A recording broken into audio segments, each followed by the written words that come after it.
Hey guys, this is Spiral Review for Spiral 15. First start off with some unit circle trig stuff, and to do that I'm going to look at cosecant of negative 5 pi over 4. First thing I've got to do is realize that cosecant is going to be the reciprocal of sine of negative 5 pi over 4. So if I find sine of negative 5 pi over 4, I'm going to flip it to get cosecant. Second thing is I need to figure out where negative 5 pi over 4 is. Okay, I know negative goes backwards, so that's negative 2 pi over 4, negative 4 pi over 4, negative 5. Negative 5 pi over 4 is in quadrant 2, where sine is positive. And if sine is positive, cosecant is positive. Okay, last piece is that I need to realize that this is a 45, 45, 90 right triangle. And in setting this up, we're looking at 1 root 2 over 2 and root 2 over 2. Sine would be the y value, or root 2 over 2. So cosecant would be 2 over the square root of 2. And if you want to simplify this, you can multiply the top and bottom by square root of 2. And you get 2 root 2 over 2, or the square root of 2. Number 2 is secant of 8 pi over 3. Similarly, I need to know that this is the reciprocal of cosine. So if I find cosine, I can just flip it.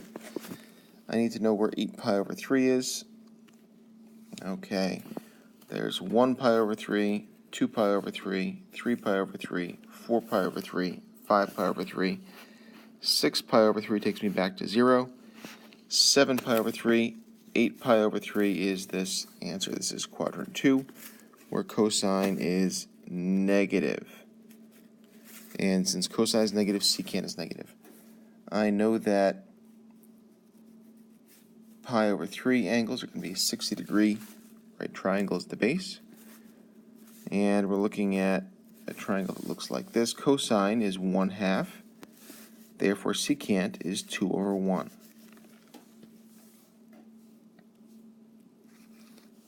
Number 3, cosine of 19 pi over 6.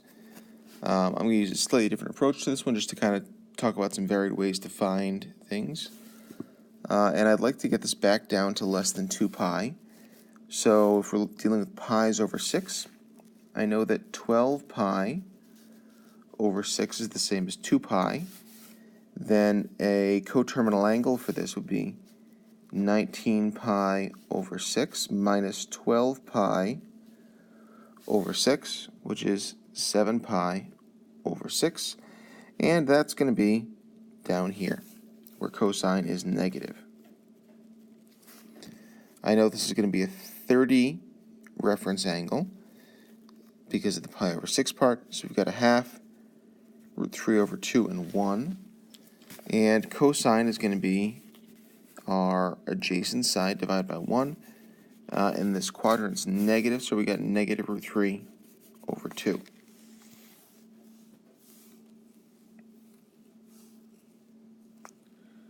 We're looking at secant of negative 7 pi over 4. Again, this is going to be the reciprocal of cosine.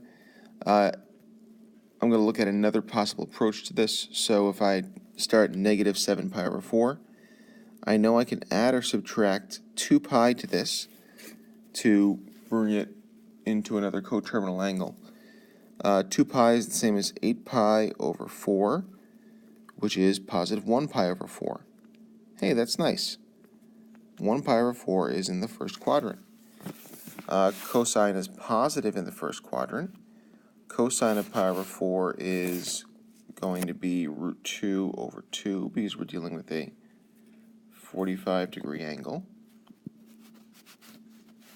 So if cosine is root 2 over 2, secant is 2 over root 2, or the square root of 2.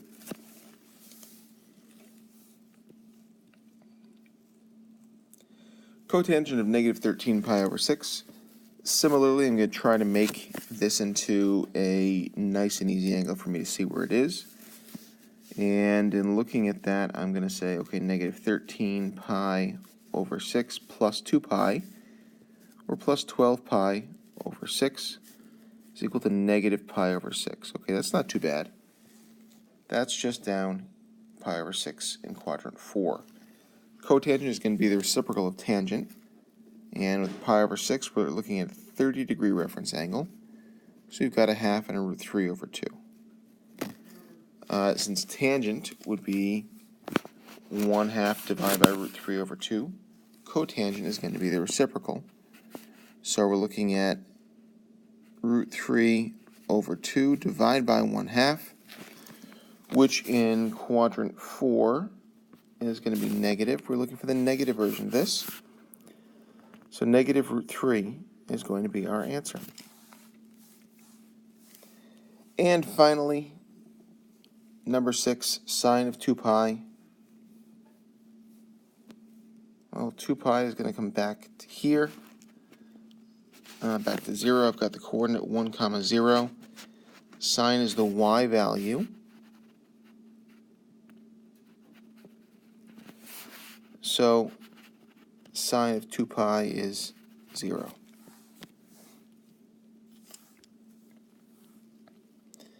Next up, we're graphing sine and cosine. I've got to identify 5 points along this. And I might start by identifying the midline. So my midline is going to be at -1. That means I'm going to go up and down from that point. A couple hints. First of all, this is just in the vertical transformation section. Second of all, there's nothing going on inside my sine function. Therefore, there's no slide here. So all I have to do is care about the fact that sine should go from 0 to 2 pi. I don't know, let's go 1, 2, 3, 4. I'll make that pi. 1, 2, 3, 4. Make that 2 pi. And we know that sine starts normally on the midline with an angle of 0. It hits the midline again at pi and at 2 pi. Now we're going to take the amplitude into consideration. Halfway between my first 2 points, we're going to be the amplitude. In this case, we're going down because it's negative. So amplitude below that value. Halfway between pi and 2 pi, I'm going to be 2 above that value. My function looks like this.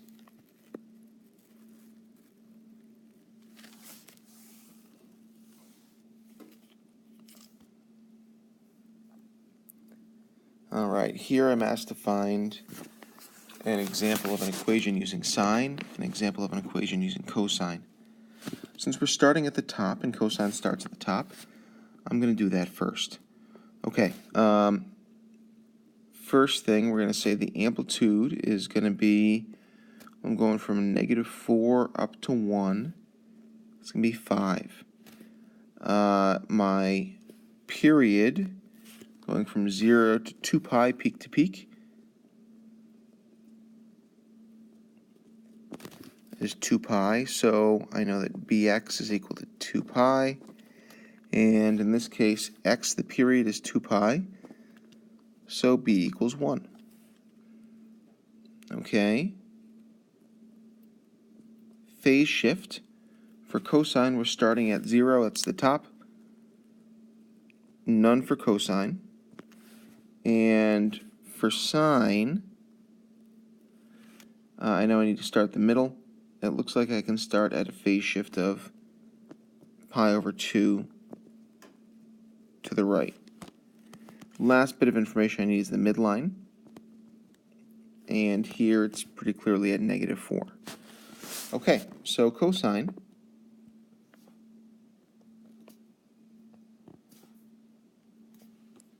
We know we have an amplitude of 5, a b value of 1, no phase shift, so 0, and a midline of -4.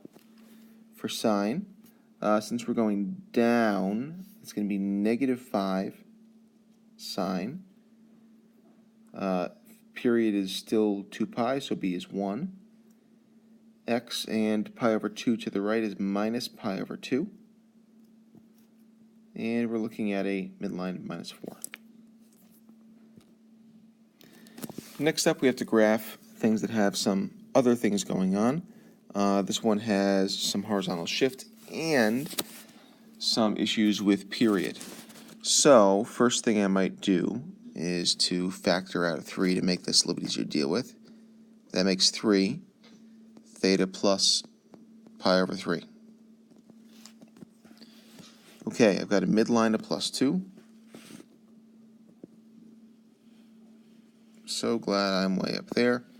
An amplitude of 1. Okay, I guess that makes not too bad. My period, so 3x is equal to 2 pi.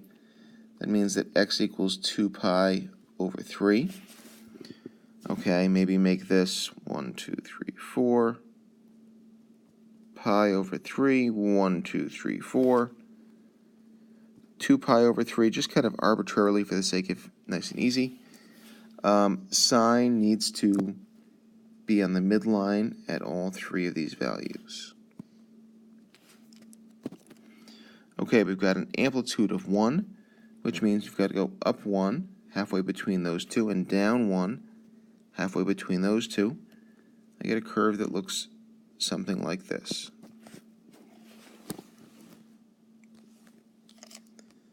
For number 9, I've got to make a sine and a cosine graph using this, sine cosine equation using this graph. I notice that midline is equal to 1, that my period goes from 0 to 2 pi.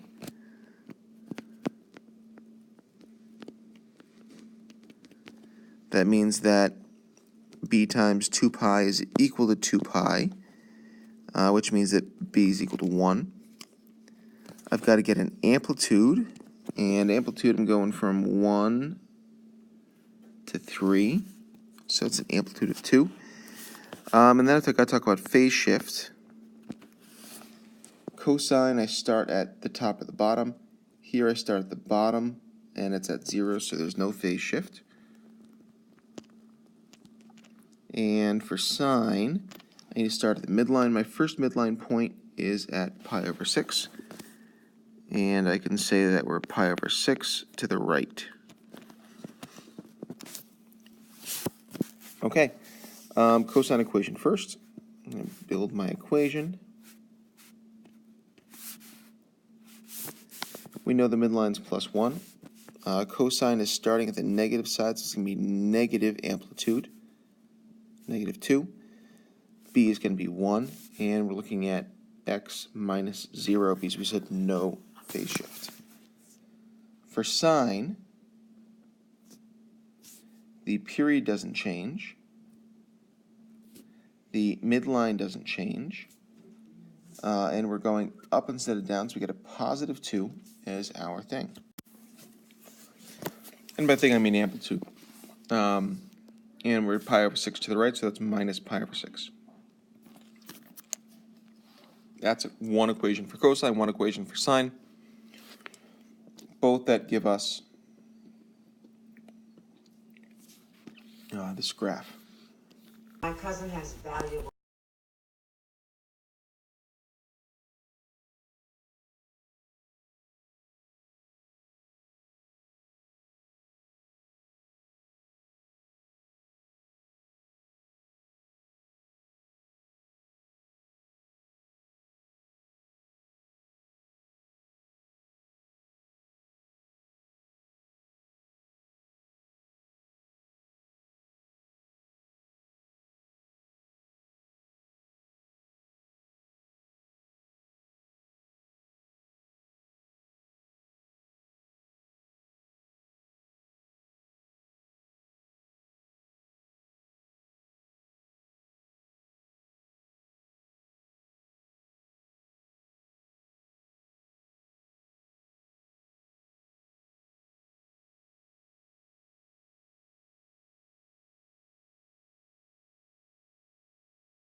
Here we're looking at some beyond the unit circle stuff.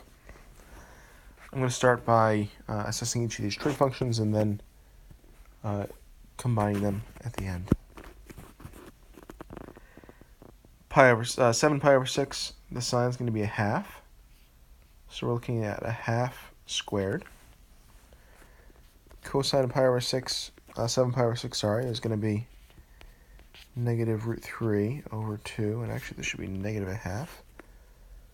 And that's squared also. And then we've got tangent, 13 pi over 4. I know that anything that's tangent of something over 4 is going to be a 1. 13 pi over 4, well, that's 8 pi over 4, 12 pi over 4, 13 pi over 4 is in quadrant 4, so that's positive. So we're going to subtract 1 from this at the end. So we've got 1/4 plus 3/4 minus 1, which happens to be 0. Next up, we've got sine of x is equal to negative 9 over 41, and cotangent is greater than or equal to 0. Find the other trig values for x. First up, I'm going to decide what quadrant we're in. Since sine is negative, it can't be anywhere up top. Sine is only negative if I'm below the y-axis. Sorry, below the x-axis. For cotangent to be greater than 0, we're looking at quadrant 3 only. So in this quadrant, everything is negative except for tangent and cotangent. Alright, next up I'm going to make my triangle. Got 9 over 41 as my sine. I can use Pythagorean theorem to find out my third side is going to be 40. And when I set up my trig functions, we're going to have sine is negative 9 over 41. Cosecant of x is going to be negative 41 over 9. Cosine of x is going to be 40 over 41. Secant of x is going to be 41 over 40. Tangent of x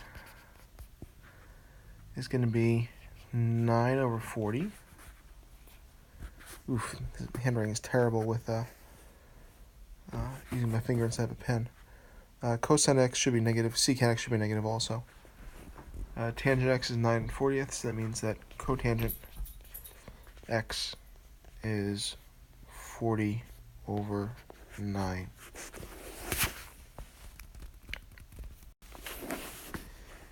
Here we're looking at trig models. I've got to start by finding my different parameters to write a sine or cosine equation for this. First up, I might find the midline. And to do that, I'm going to take the highest and lowest values. My highest value appears to be 16. My lowest value appears to be 6. If I divide that by 2, I get 11. Okay. My next thing that I'll look for is my amplitude. And instead of adding these, I'm going to subtract them. So 16 minus 6 is 10, divided by 2. A is equal to 5. Okay. My period, I'm going to go for max to max. So from the 16 value to the 16 value. And it looks like my period here is going to go from 1 to 7. Which is 6. All right. So if 2 pi over b is equal to 6,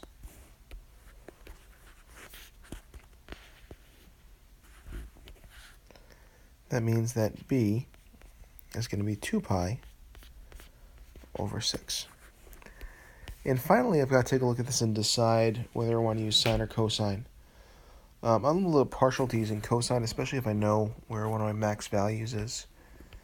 And here, I've got a pretty clear max, and that occurs at a phase shift of 1. I know that cosine is a positive graph when it goes from max to max. So we'd be looking at our graph going from this as a rough sketch of one period of the graph.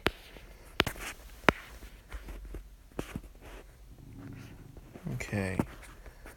In creating cosine equation, I'm going to take my amplitude, which is 5. We said this is positive cosine, so 5 cosine. My b value is 2 pi over 6. Got x minus my c value, and then plus my d value, which we said was 11. This is a model for this situation.